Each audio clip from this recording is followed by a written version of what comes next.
Okay, good afternoon, and I'm here with Angelo DiCapua, CEO of MJ's Restaurants in New Jersey. Good day, Angelo. How are you today? Rich, how are you? I'm doing good. Very, very good. Very good. If you recall, Angelo, way back in at the beginning of April in 2020, you were the first of the restaurant wrap interviews we did, uh, and I'm bringing you back again so that we can see, what transpired with you and your businesses over the past year since the pandemic began. hmm So, It's kind of hard to believe it's a year's gone by, Rich. yeah, slow year, right? A slow and a Yeah, painful year.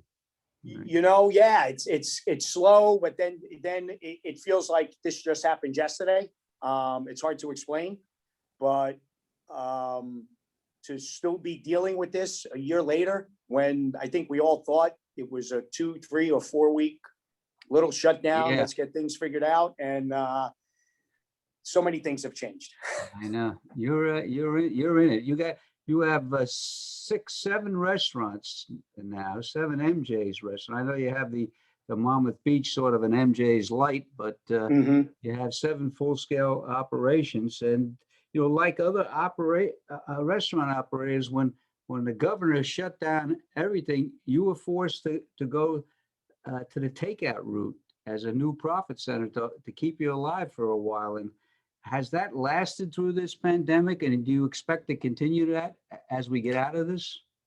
So yeah, Rich, people are still afraid to come out. I mean, it's the elderly. Just some people just still won't come and dine in a restaurant. They're afraid. So I think our takeout number. That's why they're staying so high. But I do have to tell you, in about the last month, I've seen the takeout delivery numbers go down and our dine-in numbers are creeping up.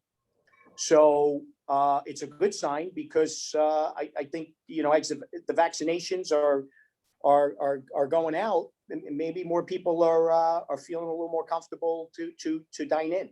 So I hope to retain it because it's a great revenue stream. But I do see those numbers going down slightly over the last month.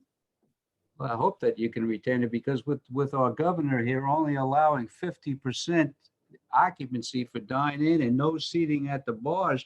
I mean, can your restaurants make money at 50% dine-in capacity? No, Rich, you really can't. We pay the bills. And we stay afloat at 50%. Or we have some restaurants that are smaller than the others, and you can't make money. With 100-seat restaurant and you're only seating 50 people. You can't do it. And what really hurts us is on the weekends. Not because that's really for every restaurant. We're at full capacity. On Friday and Saturday, you're on a wait. It's from 5 o'clock till 9:30, and when you're only seating 50%, you can't make ends meet. I don't think he gets that part. So that's the struggle. The weekends are the real struggle. We just can't do the volume that let's face it, on a Monday night, 50% doesn't really matter. We were only sitting less than 50% of the restaurant on a Monday night anyway. So that doesn't matter. It's Thursday, Friday, Saturday, Sunday during football for us. That really hurt. But it's a struggle. So with that being said, I mean, what kind of modifications have you had to make to your facilities and to your business model to cope with the limited and the restrictions and everything else that have been in place? In the summertime, we created outdoor dining. Some of our restaurants never had outdoor seating areas. It just wasn't feasible. So we had to create that, and the ones that did have outdoor dining facilities, we had to expand them because the whole idea is to try to get to 100% capacity. Whatever that is, half inside, half outside.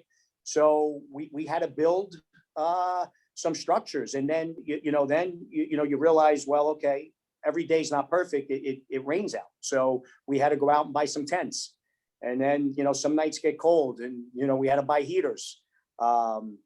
It, it was an ongoing thing to you're trying to chase your money, but when it got cold and you can't seat outside anymore, that was the real challenge. You really couldn't keep a tent outside, and I get it, because they were afraid if it snowed in the winter, you had a problem with maybe the snow, building up on it and collapsing it. So, the towns we were in, we had to take them down by a certain date. I think it was like November 1st, maybe, or mid-November, they had to come down. Then we weren't allowed to put heaters underneath the tents in some towns. They said it was a fire hazard, and in other towns it was okay to do it. So it was a real challenge. We had to put some plexiglass up inside, because some of our restaurants, it was hard. It was hard to get to 50% or back then 25%, and to be socially distanced. So we had to put plexiglass, and that was another cost. Hand sanitizing stations, throughout the restaurant. But we did whatever. You wanted to keep the people safe, and you wanted to try to get in as many people as you could. You mentioned the plexiglass, and your operations are pretty heavy on the bar side of the business. Why do you believe there still a restriction for no seating at the bar, and who is it really affecting? So that's a good question. If we're following the rules on capacity, why no seating at the bar? When there was seating at the bar, our bartenders had a face mask and a face shield on, gloves, following every precaution. We were spacing the seats 6 feet apart. Obviously, if two people came in together, they were able to sit next to each other, but then the next person had to be 6 feet. I don't understand I don't know if it's being against the bars. I don't know, but for us, it's a real problem, because, as most of our restaurants have large bars in them, and without using them, it creates a problem for us. Not to mention, a single person comes in to have a drink and a bite to eat. I have to sit them at a four top, so now you lost 3 other, chairs at that table. It's just, I don't get it. I don't get it. They say they're following the science, but I feel like someone has something against the bars, the restaurants. It's just, I can't figure it out. I mean, listen, we're getting by, but I don't want to jump ahead, but I don't see the bars getting back to normal anytime soon. You just mentioned you're getting by. Do you think that you could have survived this pandemic without the intervention of government funding?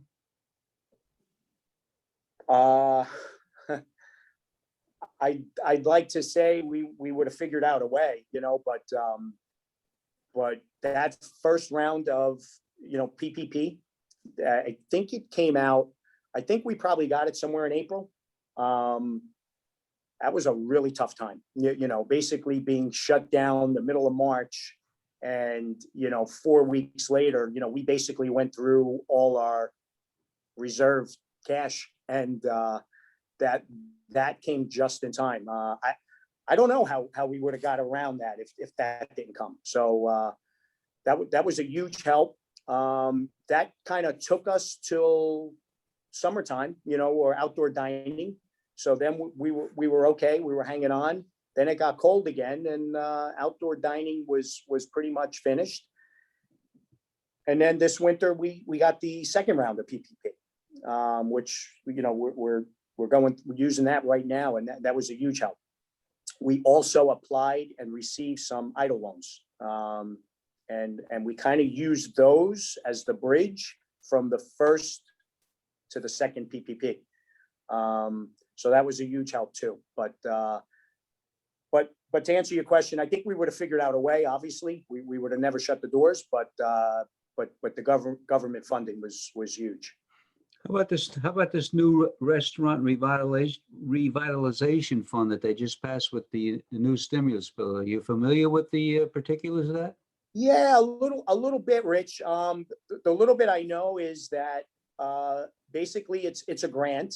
You don't have to apply for forgiveness. And to come up with a number that you're eligible for, I believe you take your 2019 gross sales, you subtract your 2020 sales, and you subtract any PPP money that you received, and you come up with a number, and that's the number you're eligible for a grant from the government. I do know you have to use it similar to the PPP for certain expenses, but they expanded it. So I believe you can use it for supplies. You can use it for certain costs that you incurred to maybe increase outdoor seating, or, maybe tents, maybe heaters. And I think they also put a time frame where it has to be used by 2021. I did also hear that it might not come out in a few weeks. It might be more like months, just by the time they get the application process figured out. Okay. So you were also a member of the restaurant task force that our firm had put together in 2020 to prepare for the reopening of restaurants that happened in July. What were you able to learn from your fellow restaurateurs? And at the same time, what were you able to share with them during that period? So, I mean, to be a part of that group, Ace, was pretty cool because, you had some real great operators on there, guys and gals I always looked up to. So, so for me, I didn't have much to bring to the table because I was kind of just listening.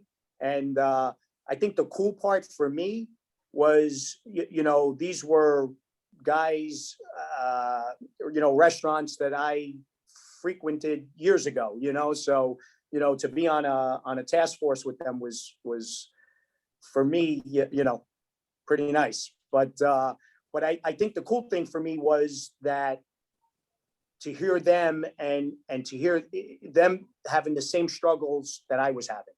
We were all in this together and we were facing the same challenges. Like I wasn't doing anything wrong. We were facing the same problems. And a lot of them had some great ideas, things to do. So I was basically just a listener on that. I feel bad. I didn't have much to offer, but it was a great experience. Well, good. I'm glad that look, you took that position, and it's like going to Old Timers Day at Yankee Stadium. Right? A couple of more questions. I don't want to keep you. I know you're busy today, but what do you feel are the long-term effects of the coronavirus on restaurants? I mean, what changes do you foresee in the industry going forward, coming out of this, whenever that would be, hopefully this year? I think, I think we're going to be wearing masks for a long time in the restaurants. We're going to have restricted numbers that can come in here for at least through 21. I think our bar is going to be pretty much closed down indefinitely. I don't see anything happening where it's going to get better. So I think takeout's still going to be a huge part. Delivery is going to be a huge part. We went as far as we've changed all our takeout containers, so they travel better. They're vented. We would do a couple of $100 a night in takeout. Now we do several thousand. So it's per restaurant. I think that's going to stay for a while, unfortunately, but it's going to be for a while. They say with every whenever there's a bad situation or a challenge or an obstacle or a trial put in front of us, when we go through it and we come out the other end, we come out a little better, right? We come out a little better on the other end. What positives, if any, do you see have arisen out of this lockdown, this pandemic that we've been in for the past year? Are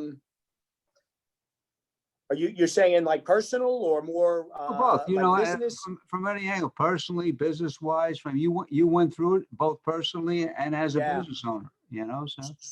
Personally, I get to spend a lot of time, with my mom, and time I normally don't get to spend. So those 6, 7, 8 weeks that we were together was really nice. I think as far as a business aspect, we got to do things that we might have talked about doing. Let's build an outside area for dining, but it was never the right time. We never had the funds to do it. If we started it in May, we were going to miss the summer. We'll wait till next year. We had literally weeks to get it done, and we got it done in all of our restaurants. So, and we'll always have them now. So that, I think that's a positive. For MJ's, we talked about probably for 10 years, offering a delivery service. Never found the right time to do it. How do we do it on Friday and Saturday and still keep up with the business indoors? But we had no choice a year ago. So we had to offer delivery. And you know what? Now we do it with no problems, even on Friday and Saturday. Granted, we're not at 100%, but we do. So those are two things in our business model now we always talked about. We would have never had them done unless it was for this pandemic. So I guess that's a positive, That's a positive. Well, look, the real positive is, Angelo, you've come this far a year. You're still standing. All your doors of your restaurants are still open. You're still out there working every single day. And, God bless you and take care of you for that. And thanks for helping us out, revitalizing the restaurant wrap with our How You Doing series. And you're doing fine. That's what I Thanks, say. Nate. No, we are. Thanks. And it's great seeing you again. And I like the new look, That's as I told you, it's the end of the pandemic. Got the vaccine. That's One year, awesome. it's over. We got to move forward. All right. We got to move forward. Thanks, Rich. Thanks for taking the time. All right. Have a great day. You too, man. Thank you.